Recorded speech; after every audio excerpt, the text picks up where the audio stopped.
The Philippine Air Force, PAF, is still looking for a replacement for the SIAI-Marchetti S.211 subsonic jet trainer. This Italian-made aircraft has come to an end after being used by the PAF since the early 1990s.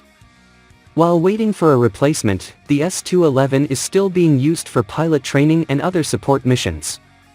For its own supersonic jet, the PAF has received 12 units of the FA-50PH made by Korea Aerospace Industries, KAI.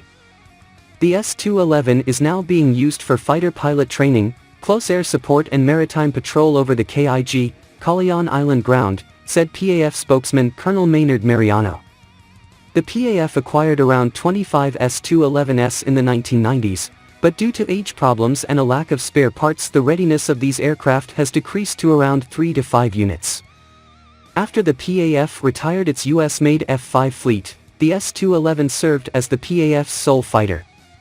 The S.211 has a tandem seat configuration for instructor and student pilots.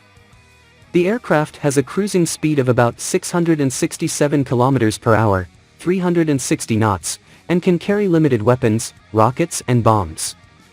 The first prototype S.211 first flew on April 10, 1981. The aircraft entered service in 1984. In addition to the Philippine Air Force, the Republic of Singapore Air Force, RSAF, has also operated 32 of these aircraft.